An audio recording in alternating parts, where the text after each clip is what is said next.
toutes et à tous, bienvenue à ce troisième et dernier séminaire de vulgarisation sur la méthanisation et ses enjeux. Donc, je suis Armelle Damiano donc, de l'association Elle, association qui accompagne le développement de cette filière de méthanisation depuis de nombreuses années sur les régions de Bretagne, Pays de la Loire.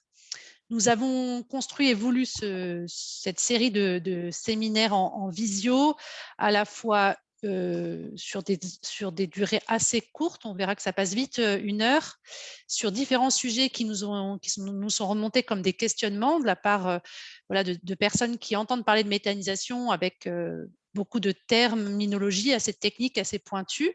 Donc, nous avons une première fois fait un webinaire sur la méthanisation dans son ensemble, de quoi on parle, comment ça marche. Donc, on ne reviendra pas là-dessus aujourd'hui. Nous avons ensuite proposé un séminaire sur les cives et un séminaire sur les digestats. Donc, je vous mets actuellement dans le chat les liens pour voir en replay les 2 précédents webinaires pour ceux qui n'ont pas pu y participer. En tous les cas, ils sont de façon permanente présents sur notre site internet, aussi bien les présentations que les vidéos enregistrées. Le sujet d'aujourd'hui qui nous réunit aujourd'hui, c'est le sujet du bilan gaz à effet de serre de la méthanisation et les autres impacts environnementaux de la méthanisation. Donc, c'est un sujet large, vaste. On verra qu'on ne pourra pas tout dire en 1 heure, mais on va essayer de vous apporter déjà des éléments de compréhension. Donc, pour cela, on a fait appel à différents intervenants. Donc, mon collègue Gary Le Carelli vous fera une introduction sur ce sujet, les récents travaux et les enjeux en lien avec cette thématique. Nous avons ensuite sollicité Nicolas Auvinet de l'INRAE qui coordonne un programme de recherche sur la question de la mesure des émissions fugitives sur les unités de méthanisation. Donc le programme Félix, que Nicolas nous présentera de façon assez simple et rapide. Nous prendrons ensuite une série de questions par rapport aux 2 premières interventions. Et on enchaînera ensuite par le retour d'expérience de Sébastien Boudet, qui est donc responsable de l'unité de méthanisation de Méta-Ferchaud à Martinez-Ferchaud en Ille-et-Vilaine depuis de nombreuses années. Donc, il nous expliquera comment il se préoccupe de cette question-là en tant qu'exploitant de méthanisation. Nous aurons ensuite des résultats également un peu rapides, mais qui parleront d'autres aspects environnementaux comme les odeurs et les émissions polluantes. Et on finira par une petite série de questions s'il nous reste du temps. Donc, pour les questions-réponses, n'hésitez pas à les envoyer au fur et à mesure dans le chat de discussion. Et je veille aux questions qui arrivent et au moment des questions-réponses, je reposerai ces questions. Voilà, donc je vous souhaite la bienvenue et donc je laisse la parole à Gary Lucarelli pour cette première séquence. Merci Armelle. Donc bonjour à toutes et à tous. Donc, comme Armelle l'a dit, donc on va faire un premier point assez rapide sur les connaissances scientifiques sur les émissions gaz à effet de serre en méthanisation. Donc la méthanisation, il faut rappeler que c'est un système complexe. Quand on parle de comptabiliser des émissions gaz à effet de serre, on entend souvent parler de bilan carbone ou d'analyse de cycle de vie. Donc, une analyse de cycle de vie, c'est globalement un bilan carbone plus étendu, c'est-à-dire qu'on va comptabiliser les impacts d'autres impacts environnementaux comme acidification des sols ou d'autres impacts. Et souvent, celui dont on entend parler le plus, c'est l'impact changement climatique qui est directement relié en fait aux émissions CO2 qui sont émises dans l'atmosphère. Donc, quand on parle d'une analyse de cycle de vie d'un système, donc si on prend une bouteille de lait, par exemple, on va souvent prendre comme périmètre de la production de ce système à sa destruction, au recyclage. Donc, pour la bouteille de lait, on va aller de la production du lait et de la production de la bouteille jusqu'à la destruction de la bouteille. Dans le cadre de la méthanisation, ce qu'il faut relever, c'est qu'on a un ensemble de sujets qui sont très variés et qui vont complexifier en fait l'analyse. Donc déjà, on commence par les intrants. Suivant les différents types de méthanisation, on va avoir différents intrants, donc que ce soit agricoles, industriels ou des intrants de collectivité. Ensuite, les procédés de méthanisation en tant que tels peuvent différer. Donc, on peut avoir de la méthanisation en voie liquide ou en voie sèche. Et au sein même de la méthanisation en voie liquide ou voie sèche, on a des procédés techniques différents suivant les constructeurs. Enfin, de la valorisation du biogaz, il va y avoir des valorisations différentes. Donc, on produit de l'électricité ou du biométhane qui ensuite vont servir à différents usages. Et pour rajouter un petit peu plus de complications, la valorisation du digestat, qui est la matière digérée issue du digesteur, peut être séparée en deux phases, liquide ou solide, ou pas, ça dépend les cas, et ensuite épandue, et là encore, il y a des technologies d'épandage qui diffèrent suivant les cas. Donc ce qu'il faut comprendre, en fait, c'est que quand on veut faire en fait une analyse un bilan carbone, une ACV de la méthanisation, si on veut le faire à l'échelle d'une filière, en fait, on va avoir deux grands choix.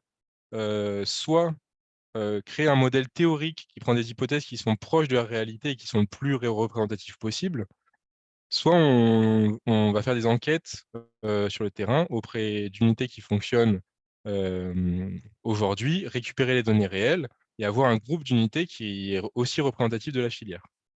Ce qu'il faut retenir, en fait, c'est que à l'issue de toutes ces analyses, on aura un ordre de grandeur.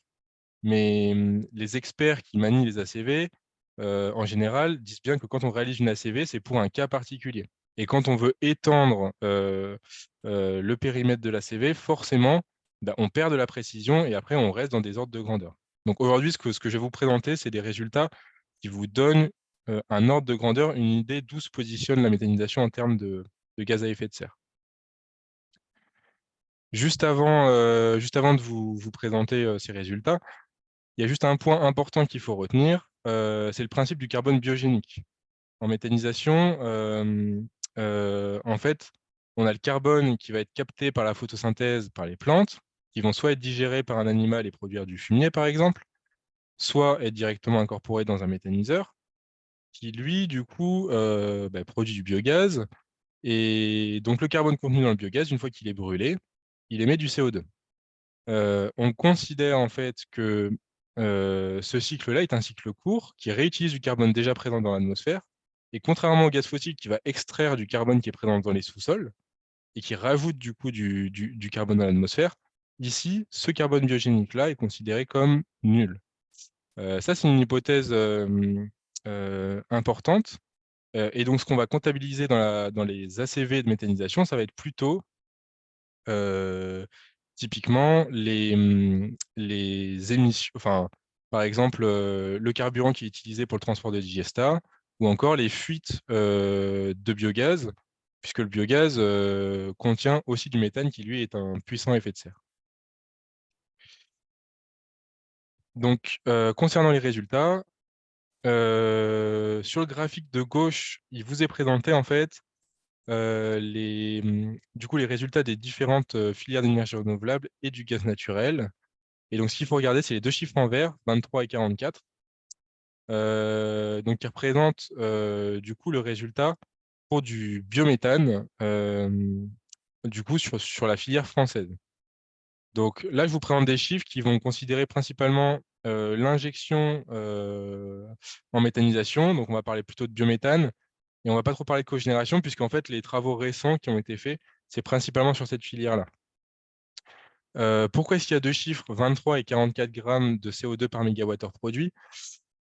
En fait, c'est une question de type d'analyse de cycle de vie qui a été réalisée. Je ne vais pas rentrer dans les détails, mais le chiffre le plus bas, 23, prend en compte en fait les effets induits et les émissions évitées, typiquement le stockage d'un fumier en bout de champ qui est mis en méthanisation, bon, bah, il va pas émettre les émissions qu'il aurait émises s'il était stocké en bout de champ. Donc voilà, donc ça c'est des choix méthodologiques. Donc la filière méthanisation préfère plutôt prendre le 23, mais c'est pas là le débat. L'important c'est de regarder cet ordre de grandeur là où on se situe. Donc on voit qu'on est au milieu en fait des autres énergies renouvelables.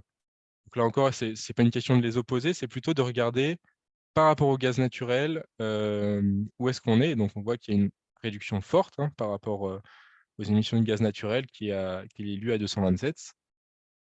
Et donc sur la droite, vous avez le pourcentage de réduction du coup du biométhane par rapport au gaz naturel.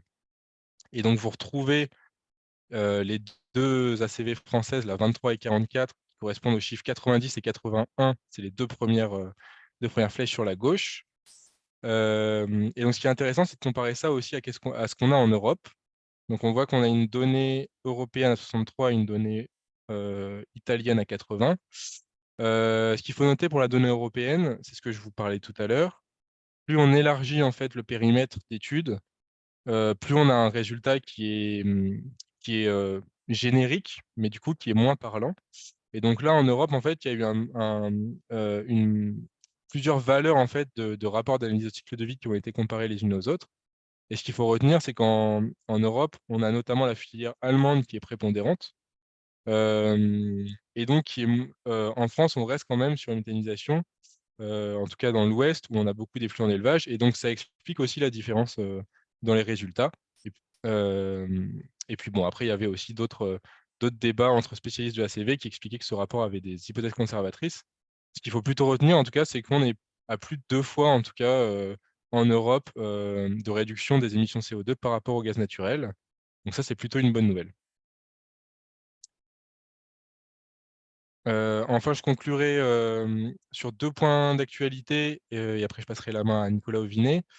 Donc, il faut savoir que sur le sujet des gaz à effet de serre, donc là, les unités de méthanisation de grande taille, donc plus de 150 normomètres cubes en injection ou de 750 kW en cogénération, vont être obligées dans le cadre de la directive RED 2 à, entre guillemets, prouver qu'elles réduisent bien les émissions de gaz à effet de serre. Donc en gros, c'est plus ou moins faire presque ce qu'on fait dans une analyse de cycle de vie, et donc récupérer les données de fonctionnement du site pour bien montrer qu'on est à plus de 70 ou 80% de réduction par rapport au scénario de référence, qui est lui la consommation de gaz fossile. Donc pour celles qui sont entre 2021 et 2025, ce sera 70%, et pour celles au-delà de 2000, à partir de 2026, ce sera 80%.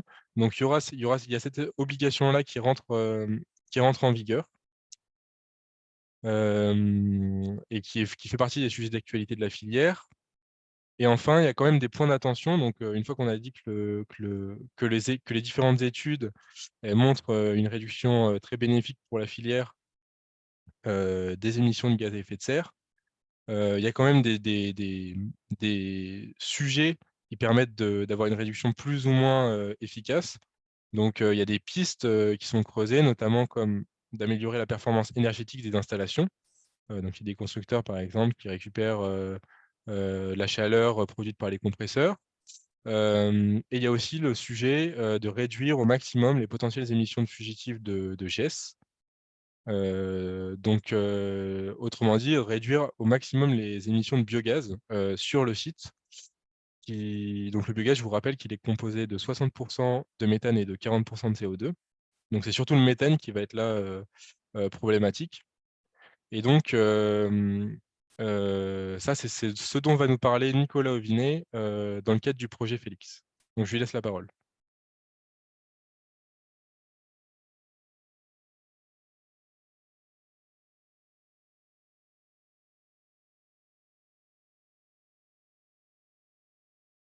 Merci.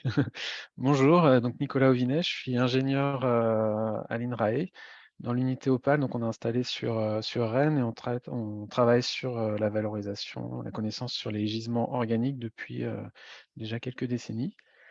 Donc je vais vous présenter un projet qui est en cours, qui est le projet Félix, donc un projet de recherche-développement pour mieux quantifier les émissions fugitives des unités de méthanisation.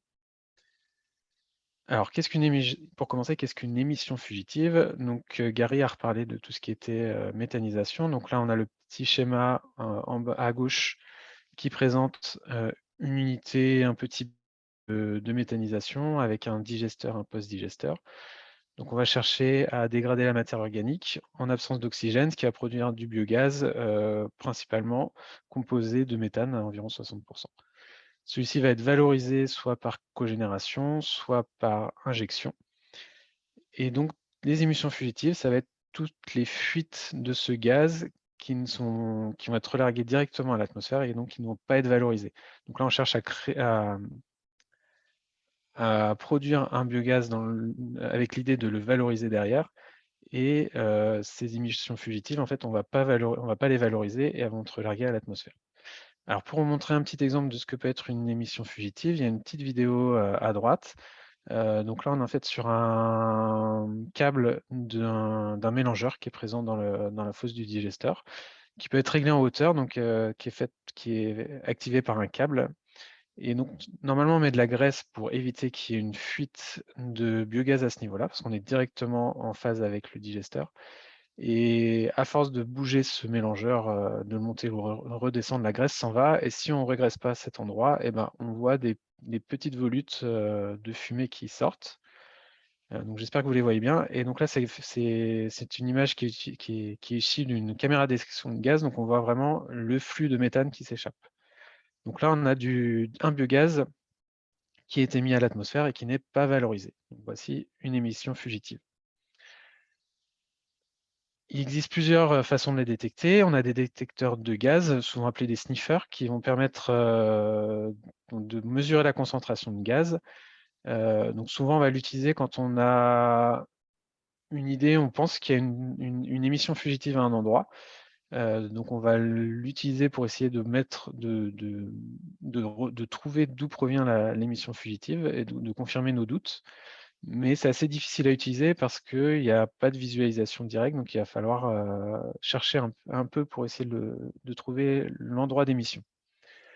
On a des produits savonneux qui existent aussi de type mille bulles. Donc là, on a vraiment un doute sur une zone précise. En fait, c'est comme un produit savonneux. Donc comme quand on souffle sur du savon, en fait, ça fait des bulles. Donc là, on va le mettre sur une zone où on pense qu'il y a une fuite. Et s'il y en a une, en fait, le gaz émis va créer des bulles sur ce produit savonneux. Donc pareil, on ne peut pas l'utiliser en le mettant à tous les endroits. On a déjà des fortes présomptions d'une fuite pour l'appliquer à un endroit précis.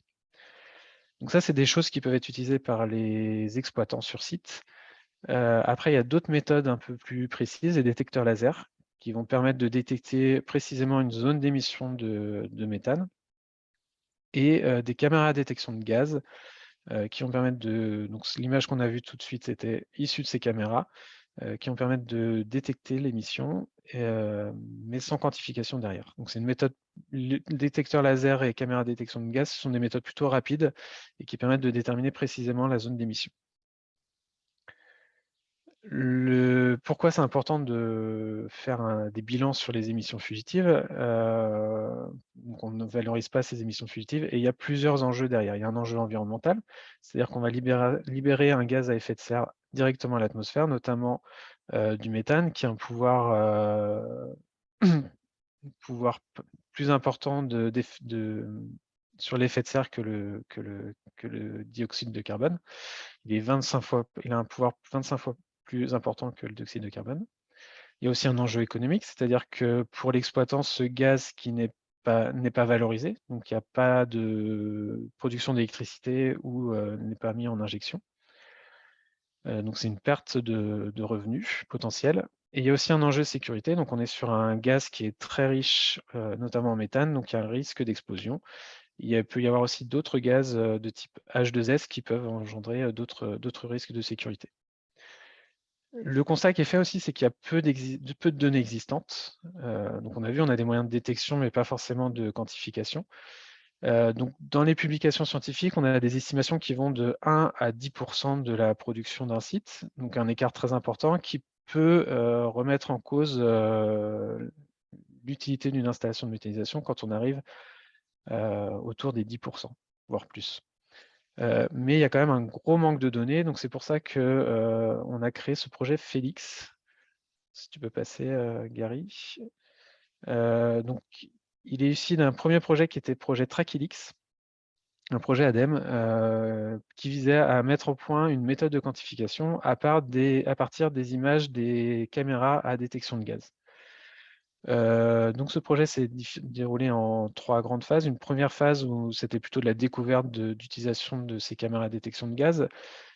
C'est des caméras en fait qui sont refroidies, qui vont mesurer une certaine longueur d'onde, donc on voit vraiment l'émission de méthane, comme je l'ai dit plus tôt, et qui ont des coûts supérieurs à, on est plutôt autour de 100 000 € en gros. Donc là, on a appris à utiliser la caméra. Derrière, on a une étape de quantification en laboratoire. Donc ce que vous pouvez voir sur l'image, en fait, c'est un outil qu'on dispose dans nos laboratoires qui permet de créer un flux de gaz. C'est une soufflerie. Et donc, on va pouvoir créer une fuite, on va dire, contrôlée. Donc, on va connaître la composition en gaz. Donc, en partie, on va reproduire un biogaz, donc 60% de méthane et environ 40% de CO2, dans des conditions contrôlées, donc sans vent, etc. Et on va utiliser cette caméra de détection de gaz pour essayer de quantifier. On va prendre pour ça, on va se baser sur la mécanique des fluides en prenant en compte la vitesse du gaz et l'intensité. Donc l'importance d'avoir une image, on va pouvoir mesurer un déplacement et donc une vitesse. Voilà ce qu'on peut obtenir comme image. À gauche, c'est l'émission de biogaz reconstitué, contrôlé. Donc on voit qu'on a un flux très, très contrôlé qui ne part pas en volute dans tous les sens, qui est dirigé vers la gauche. Et à partir de cette image, on va recréer des vecteurs de vitesse. Et on voit aussi qu'on a une différence d'intensité du gaz.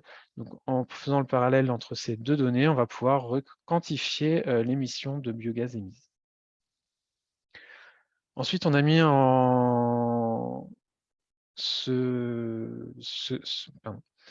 ce modèle de quantification, on l'a réutilisé sur une campagne de mesure, sur un site de méthanisation. On a fait 2 campagnes, une campagne été-hiver, pour voir un peu les différences qu'il peut y avoir entre les 2 saisons. Et on a aussi fait de l'intercomparaison de méthodes, notamment gaz traceur et mesure par confinement. Donc gaz traceur, c'est on va injecter un gaz inerte dans le ciel gazeux du digesteur, et on va mesurer la diminution de concentration au cours du temps. Et donc si on ne récupère pas tout notre gaz traceur en sortie donc avant la valorisation, c'est qu'il y a eu des fuites. Donc on est capable d'estimer la perte qu'il y a eu sur l'installation. Par contre, on ne sait pas où ont lieu ces émissions fugitives. Une deuxième méthode qu'on a mis en place, c'est la quantification par confinement de fuite. Alors souvent on appelle cette méthode ensachage. Là, on a une circulation d'air en fait. Donc là, on est posé sur une fuite qui a été repérée grâce à une caméra de détection. Et on va mesurer l'émission qui est de cette fuite. Donc c'est assez compliqué à mettre en place, comme vous pouvez voir. Il faut englober la fuite. L'avantage que peut avoir cette méthode, c'est qu'on peut faire un suivi dans le temps et donc de suivre l'évolution qu'il peut y avoir sur cette émission, ce que ne fait pas la caméra quantification, la caméra de détection de gaz, parce qu'on va avoir une acquisition de maximum 1 minute et on va analyser quelques secondes d'image. Suite à ce projet, il y a un deuxième projet qui s'est créé, qui est en cours, c'est le projet Félix, toujours financé par l'ADEME. Donc là, on est accompagné par d'autres acteurs du domaine. Donc il y a CH4 Process qui fait notamment la détection de gaz sur site. Il fait aussi d'autres choses, mais il nous a accompagnés là-dessus sur le terrain. Il y a elle et Aura 2E au niveau plutôt associatif. Donc l'idée, c'était d'améliorer la méthode d'estimation des flux en améliorant d'un côté la précision, d'un autre côté la rapidité. Il faut savoir qu'en fait, on fait l'acquisition sur terrain, mais l'utilisation de la modélisation se fait ultérieurement en laboratoire. Et donc, ça prend un certain temps. Donc, on a amélioré la méthode pour la rendre plus rapide. Et on a adapté cette méthode pour qu'elle soit utilisée sur plusieurs caméras à détection de gaz. L'idée aussi derrière ce projet, c'est de réaliser une campagne de mesure beaucoup plus importante, parce qu'on a fait une campagne sur un site. On a eu des résultats, mais il restait la question de la représentativité par rapport à ce qu'on peut trouver sur le territoire français. Donc on a dans ce projet une campagne de 15 sites avec différentes typologies représentatives. et utilisation des 2 types de caméras à détection de gaz, donc en utilisant le modèle de quantification. La typologie des sites observés, donc il y a de la méthanisation liquide, méthanisation sèche, des sites agricoles, collectifs, industriels, des stations d'épuration, des sites territoriaux. On a la cogénération, de l'injection, des sites avec torchère manuel ou automatique, et on a essayé aussi de faire attention à avoir des sites plus ou moins récents et avoir une représentativité du territoire. Donc les 15 sites sont répartis sur 6 régions françaises. Alors, quelques exemples de zones d'émissions fugitives qu'on peut rencontrer. Donc, il y a, comme je vous disais, le chemin de câble du mélangeur sur l'image du bas. Pardon. Il peut y avoir une usure des joints, comme on peut voir sur l'image en haut à droite, au niveau de la trappe.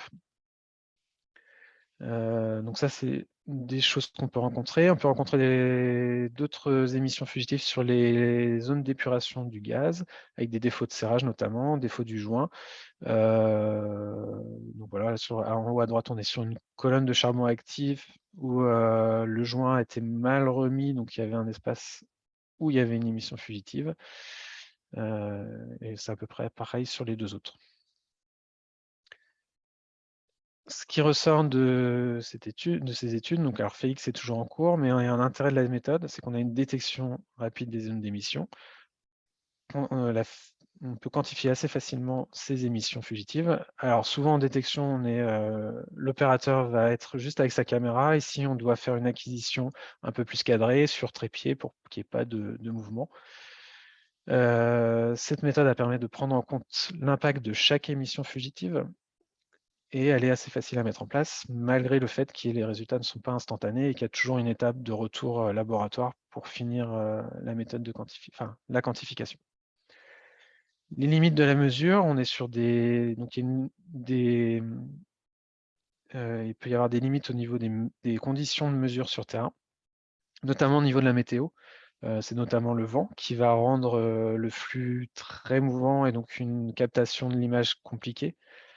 Il peut y avoir aussi le fond qui, suivant le lieu de l'émission, peut être plus ou moins simple d'analyse. C'est-à-dire, en fait, on va faire des mesures par contraste.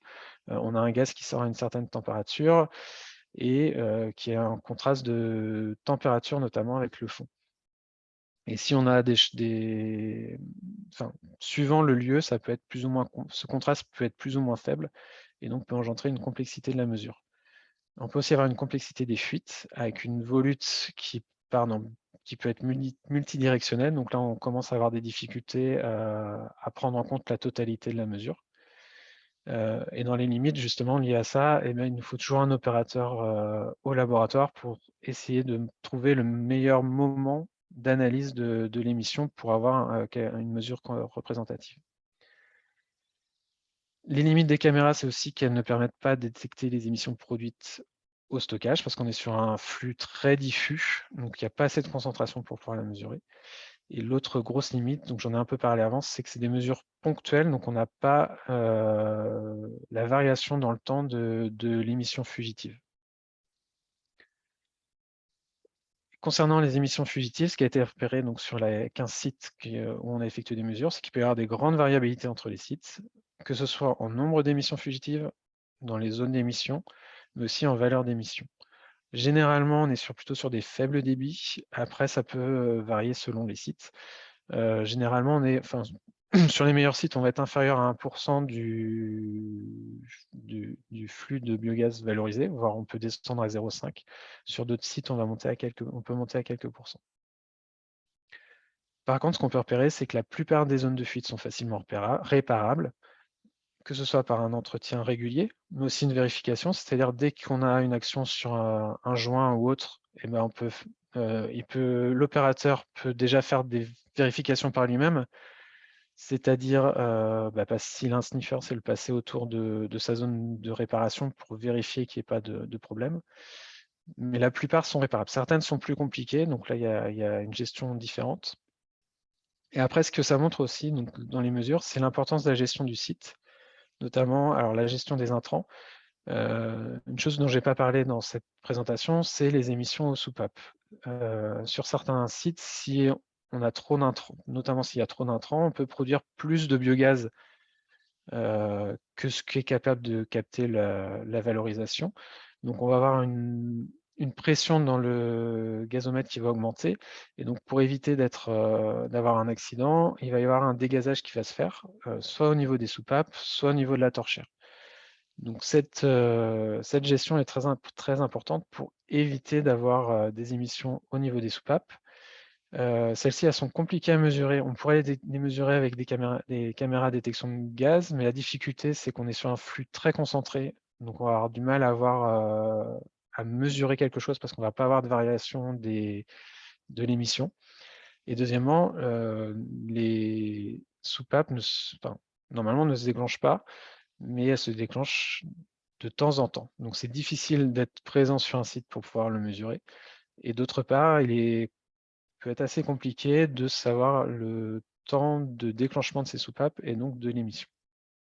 L'autre importance de la gestion du site, la dernière chose, je vais finir là-dessus, c'est le temps de séjour. Donc je vous ai parlé juste avant que nous, on ne pouvait pas mesurer avec les caméras de détection de gaz les émissions qu'il y a au stockage. Mais si le temps de séjour n'est pas assez important dans l'unité de méthanisation, on va avoir de la matière organique qui n'a pas fini d'être dégradée et qui peut continuer, alors plus faiblement, mais qui peut continuer à émettre du biogaz au stockage. Donc, il y a une importance à bien gérer ce temps de séjour. Voilà, c'était un tour rapide des émissions fugitives. Donc, je remercie de votre attention et si vous avez des questions, je suis à votre disposition.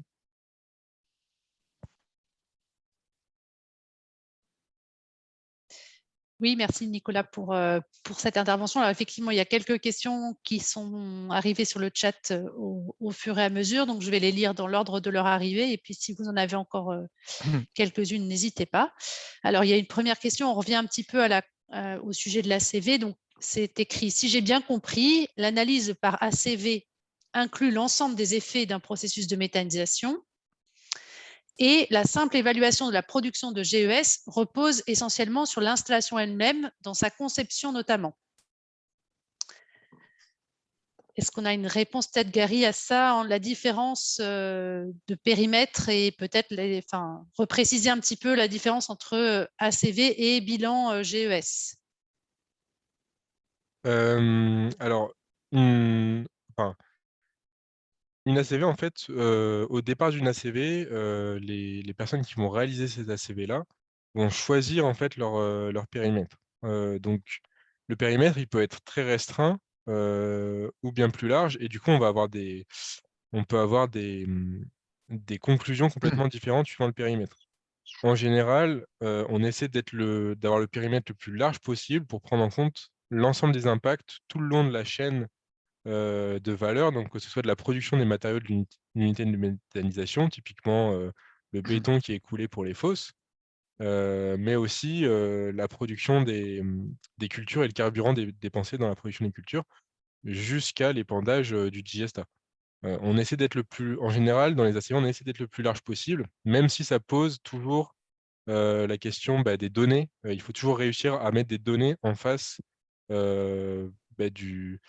du périmètre qu'on choisit.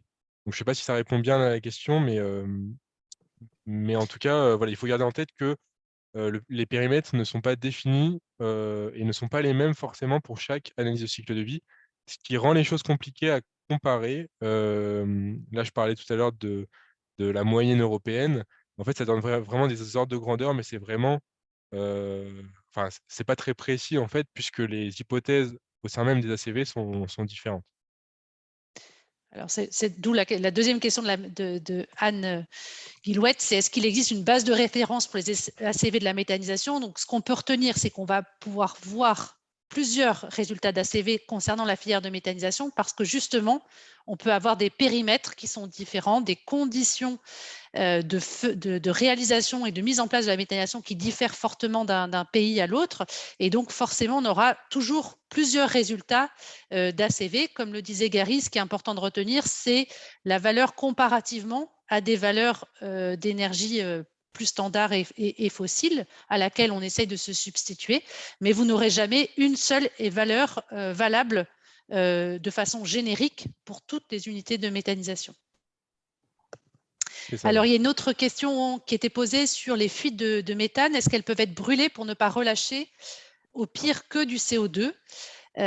Donc, comme le torchage sur les sites d'exploitation du pétrole. Donc, est-ce qu'on peut expliquer dans quelle mesure, dans quel cas de figure, parce qu'on parlait de soupape, on parlait de torchère et on parlait d'émissions fugitives. Est-ce qu'on peut expliquer comment ça se passe normalement? C'est-à-dire, à quel moment, justement, le torchage est utilisé et, au contraire, quand est-ce qu'il ne peut pas être utilisé?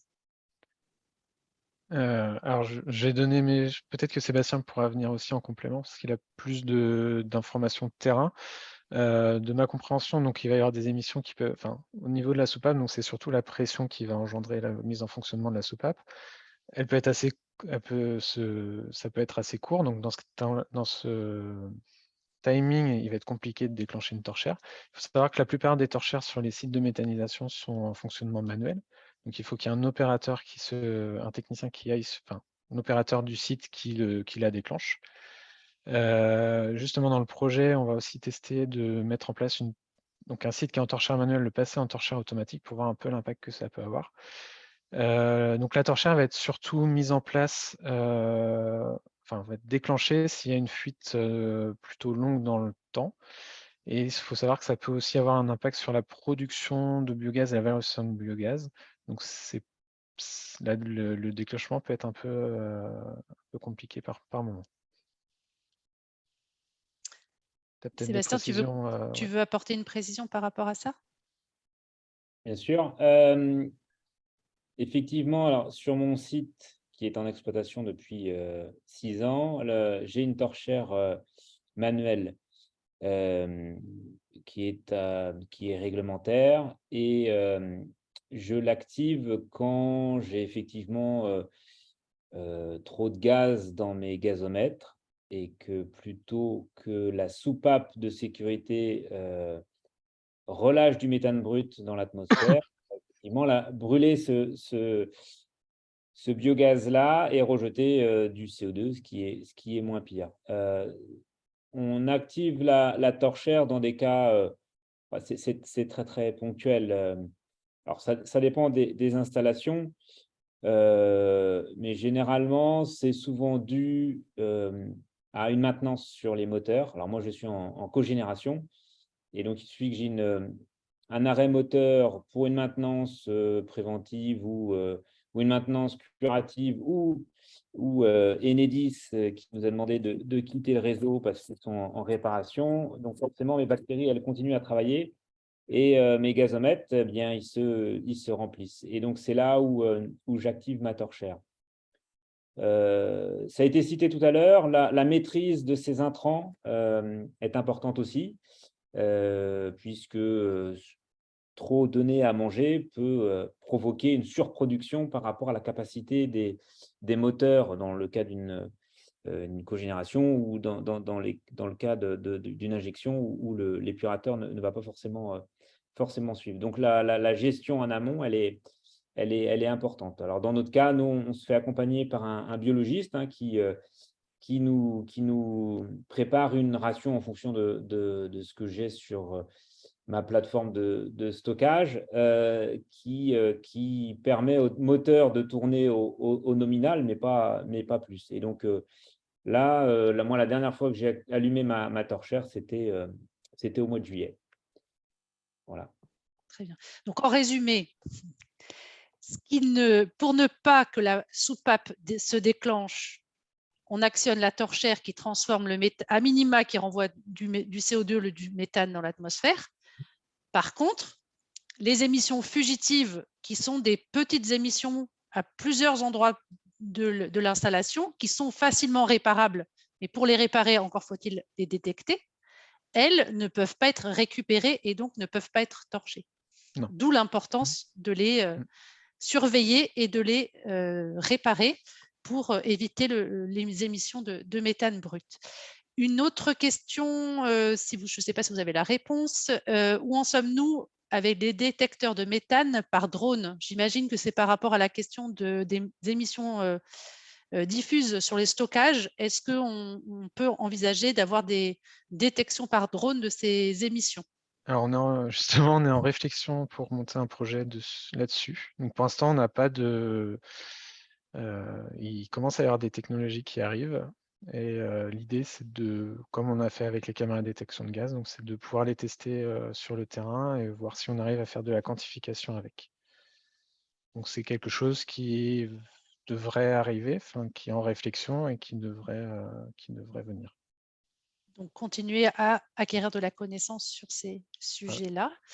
Alors, une remarque plus qu'une question sur le fait que la question du temps de fonctionnement de la soupape peut être estimée par le tracé de la pression dans le ciel gazeux. C'est-à-dire qu'il y a normalement, Sébastien, tu pourras confirmer, tu as une bonne vision de la quantité, de la pression dans ton ciel gazeux, c'est-à-dire la quantité de gaz en permanence dans ton ciel gazeux. Et donc, effectivement, si tu arrives proche des 100% de la réserve, tu peux imaginer que ce soit le moment où ça déclencherait la soupape.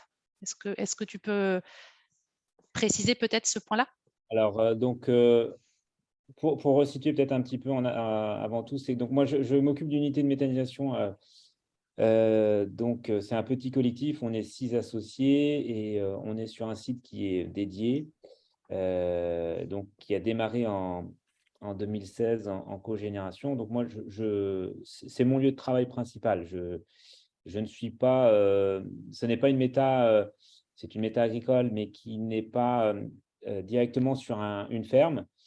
Et donc, moi, j'y suis dédié. Donc, c'est vrai que on a un fonctionnement qui permet un suivi plus précis qu'une méthanisation dans une ferme où l'agriculteur a une activité autre que la méthanisation, où c'est une activité complémentaire. Donc, moi, j'ai une torchère manuelle et effectivement, je l'allume c'est moi qui l'allume elle n'est pas automatisée. Et donc, j'ai 2 gazomètres, comme on peut le voir sur la photo. Et donc, j'ai des capteurs qui m'indiquent le taux de remplissage de mes 2 gazomètres. Et arrivé à un certain pourcentage, et par expérience aussi maintenant, je sais que là, il est temps d'allumer la torchère. Puisque, encore une fois, il est préférable de brûler le méthane et de rejeter du CO2 que de rejeter du méthane brut par la soupape. Mais la soupape fait aussi parfois son rôle de soupape de sécurité et elle peut s'actionner si je ne suis pas forcément présent sur le site à ce moment-là, quoi. Et donc, pour pardon, préciser, vas-y. alors, parce que justement, dans nos 2 projets, on avait cette question, on a une question ACV, et notamment voir un peu l'impact entre les émissions fugitives et les émissions qu'il peut y avoir à la soupape. De retracer le temps de fonctionnement avec le tracé de pression n'est pas forcément simple parce qu'il peut y avoir des décalages entre la pression à partir de laquelle on va avoir un dégazage. Et au final, ce qu'on a repéré, c'est qu'avec les outils de visualisation de cette pression, ça permet de donner des marges de fonctionnement des soupapes, mais c'est compliqué de faire un bilan sur une année. Ce que tu veux Il y a un dire, c'est que manque de précision.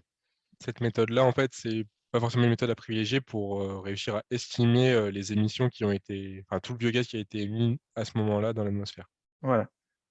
Ça va être utile surtout pour la personne sur site de savoir connaître la pression dans son gazomètre et de pouvoir réagir en fonction.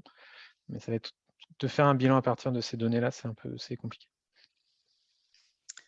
Très bien. Donc, on a fait à la fois le tour des questions pour l'instant et on a commencé avec ton témoignage, Sébastien. On va le poursuivre où justement, finalement, une des questions qui vient d'arriver, c'est la périodicité conseillée des détections. Alors, comment toi, avec ton expérience aujourd'hui, à quelle fréquence tu fais la surveillance? Donc, on a bien vu de différentes zones de l'unité de méthanisation et éventuellement, dans quel cas de figure tu fais passer ou tu ferais passer la caméra? Alors, avant que l'on me propose de participer au projet Felix, je faisais de l'autocontrôle via un appareil portatif avec un système de reniflard, et je faisais le tour de ma station.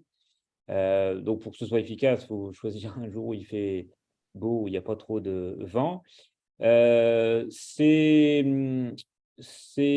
un mode, on va dire,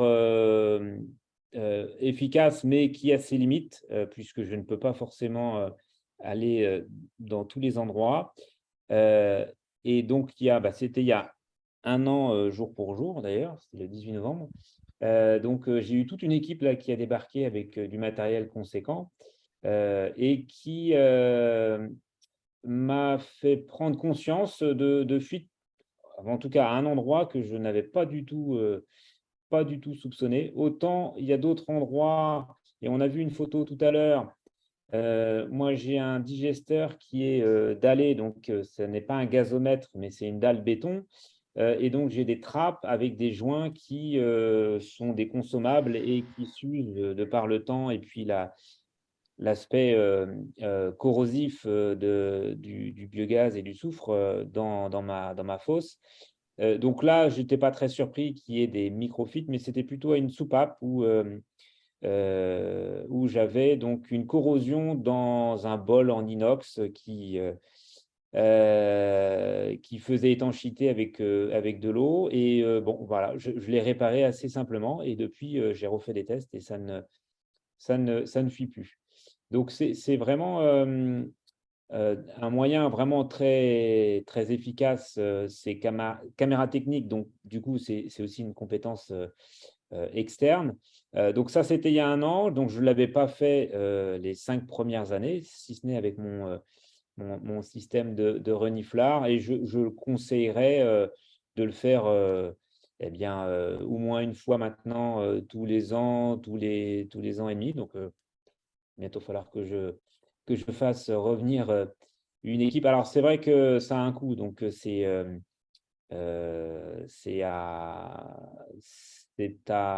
bien prendre en compte. Ceci dit, en tant qu'exploitant, il y a quand même trois arguments pour lesquels on a tout intérêt à le faire. C'est donc l'aspect sécurité, puisqu'on peut avoir des fuites sans s'en rendre compte.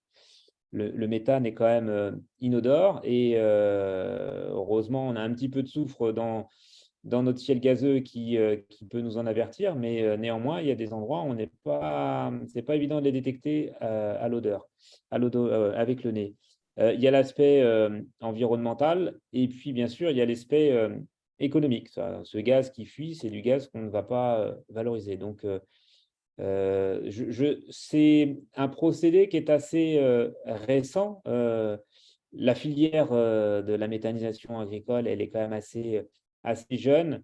Nous, donc on a démarré il y a 6 ans, on n'est pas les pionniers, hein. Ceux qui ont démarré maintenant, ils ont quasiment une bonne dizaine d'années d'expérience. Voilà, ce genre de choses n'était pas encore vraiment en place, donc ça s'installe petit à petit, et les exploitants prennent de plus en plus conscience de l'intérêt de ce contrôle qui, pour l'instant, n'est pas obligatoire, mais par les enjeux que je viens de mentionner, je pense que voilà, ça va se développer même de manière volontaire.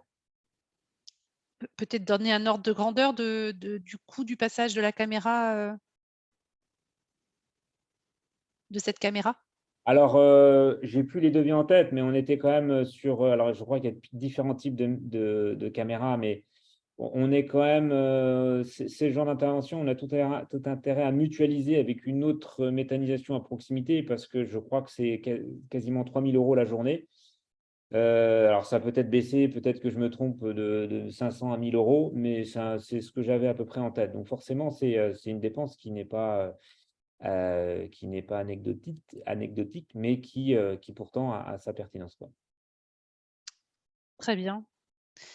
Est-ce que je n'ai pas vu d'autres questions arriver dans le chat? On peut, vu que le timing qu'on s'était donné est assez court, peut-être enchaîner sur la dernière partie, Gary. Et si vous avez d'autres questions qui vous reviennent, ne pas hésiter à vous ne pas hésiter à continuer de les poser pour une dernière séquence de questions. Merci Armel et merci Sébastien. Oui, donc je vais finir sur une dernière partie sur les odeurs en méthanisation. Donc, c'est une des impacts de la méthanisation dont on a choisi de vous parler par rapport en fait à, un peu comme Félix, à l'actualité récente là, de projets de recherche qui avancent sur le sujet. Donc un petit rappel sur les odeurs en méthanisation. À quel moment en fait du procédé de méthanisation on peut avoir des émanations d'odeurs et un impact sur l'environnement de l'unité. Donc il faut savoir quand on est dans le cadre d'une méthanisation agricole, comme ce qu'on connaît le plus en Bretagne et Pays de la Loire, dans le cadre d'un transport d'intrants ou du stockage de ces intrants-là, on reste identique au fonctionnement d'une ferme d'élevage. Finalement, on transporte de la matière et on la stocke. Donc, on reste dans des émanations qui sont identiques à ceux d'une ferme d'élevage. En ce qui concerne le procédé de méthanisation, il est hermétique ou quasi hermétique, hein, avec des petites émissions fugitives, mais qui sont, elles, inodores. Donc, en fait, il n'y a aucune odeur proche des cuves. Si vous êtes déjà allé sur un site de méthanisation, ce n'est pas à côté des cuves que vous allez ressentir les odeurs. Ensuite, sur le stockage du digestat et l'épandage de ce digestat-là, il faut savoir qu'il y a une destruction des acides gras volatiles, qu'on appelle AGV, au cours du processus de méthanisation, et qui sont, eux, marqueurs d'odeur. Et donc, normalement, en fait, il y a une diminution d'odeur, plutôt, ça va plutôt dans le bon sens. La matière, une fois qu'elle est digérée, est moins odorante, et du coup, par rapport à l'épandage d'un lisier, par exemple, les riverains, en général, témoignent d'une baisse du potentiel odorant. Par contre, en méthanisation, il y a quand même des questions qui se posent par rapport aux odeurs, et notamment en cas de réception de matières qui ne sont pas forcément des matières agricoles, qui vont être très odorantes, comme des biodéchets, des déchets d'abattoirs, des graisses industrielles ou autres. Donc, ces déchets-là vont avoir un fort potentiel odorant, et ça peut être d'autant plus impacté en cas de temps chaud, sous les vents dominants de l'unité, où pour le plus proche voisinage, il peut y avoir un impact. Enfin, sur la partie qualité de l'air, le digestat contient plus d'ammoniac que les effluents. Donc, il y a un enjeu autour de la volatilisation de l'ammoniac. Et pour cette dernière question, je vous renverrai au webinaire Digestat, donc le lien qui est envoyé à Armel en début de webinaire et qui est aussi disponible sur notre site internet dans les actualités, où Adeline a expliqué les bonnes pratiques par rapport à la volatilisation de l'ammoniac. Donc, par rapport aux odeurs spécifiquement, que nous dit la réglementation ICPE, donc relatif à la protection de l'environnement, auxquelles sont régies les unités de méthanisation. Donc, les odeurs, elles sont mentionnées à 3 endroits. Donc, il y a d'abord une première phrase qui dit que les installations doivent être conçues de manière à limiter les émissions d'odeurs. Donc ça reste très, très générique quand même. Il n'y a pas de prescription adossée à cette phrase. Il est aussi demandé avant le démarrage que les exploitants soient formés à la gestion des nuisances et à la conduite à tenir en cas d'incident. Et enfin, pour les installations qui sont en enregistrement et autorisation, donc les deux registres qui traitent le plus de tonnage, il est demandé de faire un état initial des odeurs perçues sur le site avant démarrage. Ça, c'est pour avoir une photographie en fait, du paysage, entre guillemets, des odeurs sur le site avant méthanisation auquel on pourra se référer et comparer si jamais il y a un litige et qu'il y a un problème d'odeur par rapport aux riverains, par exemple. Donc, sur le sujet des odeurs, que nous dit en fait, qu'est-ce qu'on a comme études en fait, qui existent? Donc, jusqu'à très récemment, il n'y avait aucune étude en France qui avait été menée sur les odeurs. Et donc, en 2020, oui, RPI de la Loire a lancé en Pays de la Loire une étude de 2 ans en suivant 5 unités de méthanisation, avec comme objectif d'améliorer les connaissances sur les odeurs et les polluants atmosphériques en méthanisation, d'objectiver le débat en passant de ressenti à une quantification, et enfin de fournir des premiers conseils techniques en fonction des résultats aux exploitants. Donc, il faut savoir que ce projet s'appelle le projet EPIC FM. Donc, il est soutenu par la région Pays de la Loire et l'ADEME. Et donc, il utilise une méthode normée pour les odeurs qui s'appelle le langage des nez, qui correspond à une norme ISO. Et ce projet a aussi mesuré les polluants atmosphériques sur site et dans l'environnement du site, en ce qui concerne l'H2S, le soufre, le méthane et l'ammoniac. Alors là, je vais vous présenter une partie des résultats qui sont issus des rapports qui sont disponibles sur le site d'RPI de la Loire. Il y a 2 rapports sur les 5 unités auditées qui sont disponibles et donc qui seront publiés au fur et à mesure là dans les prochains mois. Donc, l'image que vous voyez là, c'est issu du rapport du site qui s'appelle Agri-Biométhane. Donc, il y a un site qui est à proximité d'une exploitation agricole en Pays de la Loire. Et donc, ce que vous pouvez voir, donc, il y a un ensemble de points verts, jaunes, orange et rouge. Donc, c'est des points en fait de relevé d'odeur par un jury d'aînés qui est venu sur site. Et donc, là, il note l'intensité de l'odeur de 0 à 10. Et donc, vert, c'est une intensité qui est très faible, qui est difficilement relevable par un nez qui est non entraîné. Jaune, c'est une odeur qui peut être perçue par tout le monde. Orange, c'est une odeur assez forte. Et rouge, c'est une odeur qui va être dérangeante, voire pour les odeurs les plus fortes, insoutenables. Donc là, ce qu'on peut observer, c'est notamment là à ce niveau-là, là autour de l'étoile, on voit deux relevés rouges et un orange. En fait, il s'agit d'une fosse de stockage de graisse industrielle. Et donc là, typiquement, pendant le relevé en fait, du jury d'aînés, il y a une trappe de cette fosse et cette trappe était ouverte. Donc forcément, il y avait des émanations assez fortes. Ce qu'on voit aussi sur le site, c'est donc là, on a au niveau des ateliers, c'est un bâtiment fermé avec un traitement de l'air. Et donc forcément, à l'intérieur du bâtiment, dans un milieu confiné, c'est là où on stocke en fait une partie des intrants. Et donc, du coup, il y a des odeurs assez fortes. On voit qu'au niveau de la poche de digestat, les odeurs sont faibles. Et au niveau aussi du digesteur, du post-digesteur, on a des relevés jaunes et verts assez faibles. Maintenant, ce qui nous intéresse, en fait, c'est pas tant sur le site de méthanisation, mais c'est plutôt aux alentours, dans l'environnement du site de méthanisation. Et donc, du coup, c'est cette carte-là que vous pouvez voir dans le rapport, qui montre, en fait, donc là, on a le site au centre du cercle. Et donc, le cercle, c'est la limite de perception qui a été établie par le jury d'aînés. Et donc, on voit qu'en fait, en limite de propriété, on a des relevés jaunes et oranges, et qu'après, assez très rapidement, en fait, les relevés sont plutôt verts, donc difficilement perceptibles. Et donc, ce qui aboutit en fait à ce graphique, qui vous présente en fait l'intensité des relevés en fonction de la distance au site. Et donc, on voit qu'à partir de 100 mètres, on tombe dans la zone verte. Donc, sachant que la première habitation est située à 150 mètres. Donc, en fait, l'intérêt, là, c'était de voir à quel niveau, en fait, jusqu'à quel niveau l'installation pouvait être émettrice d'odeur. Après, il faut garder en tête que cette installation étant collée aussi à la ferme, c'est l'ensemble méthanisation plus ferme d'élevage qui était entre guillemets jugé par ce jury d'aînés.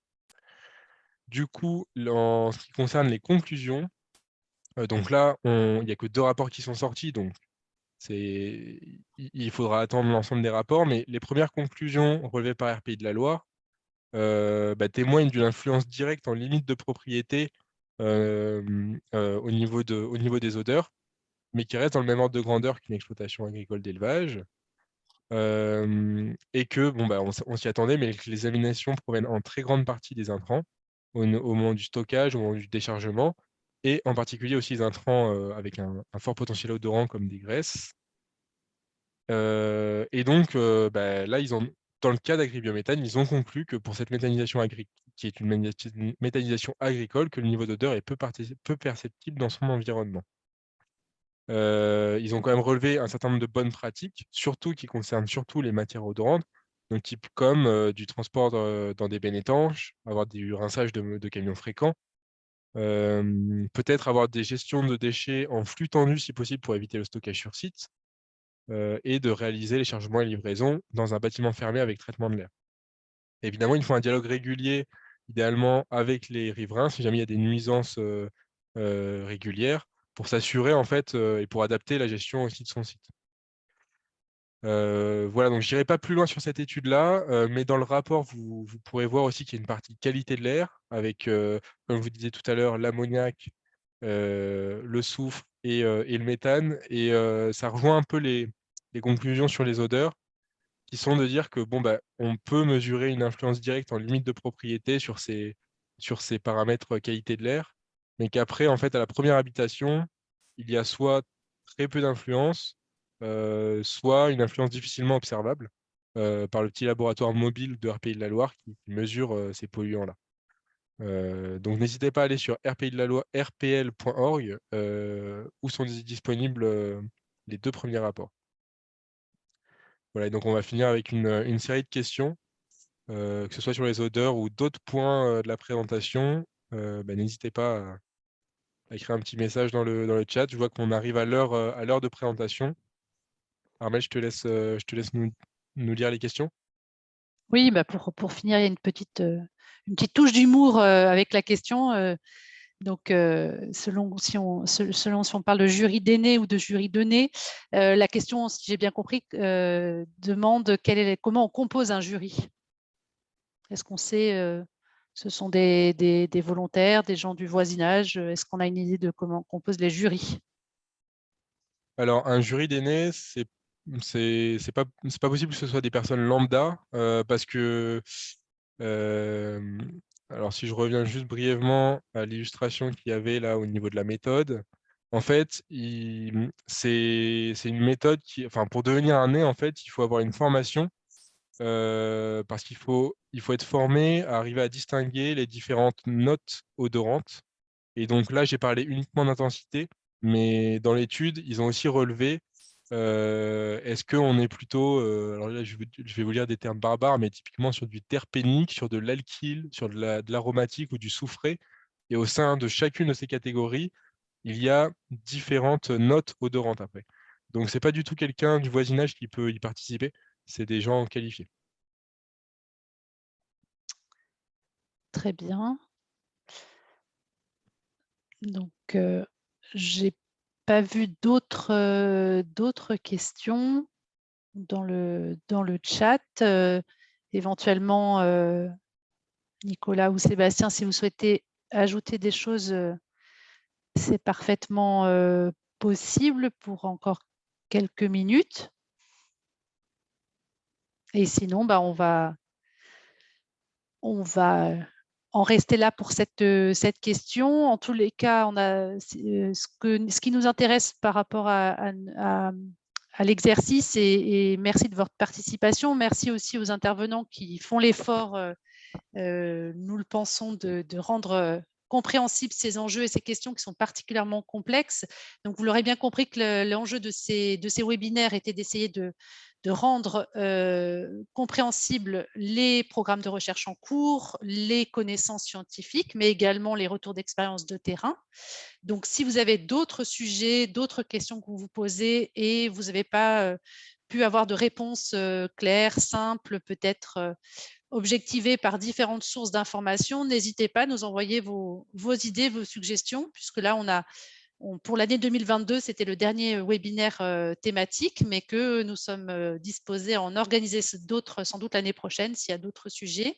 Et on voit bien que cette filière de méthanisation continue d'acquérir des références et des connaissances. Voilà, et donc vous n'hésitez pas aussi à aller voir sur notre site si vous voulez en savoir un peu plus sur la méthanisation en détail. Il y a une section ressources et outils sous l'onglet biogaz qui vulgarise les sujets aussi bien des substrats, de la réglementation, du digesta. Donc, vous pouvez vous rendre sur cette section-là de notre site pour en apprendre un peu plus. Voilà, merci à tous. Merci beaucoup, Nicolas, et merci, Sébastien, d'avoir participé. Merci, Armel, pour les questions. Et puis, bon, je vous souhaite un bon après-midi à tous. Bon après-midi, merci, au Merci, revoir. bonne fin de journée. Au revoir.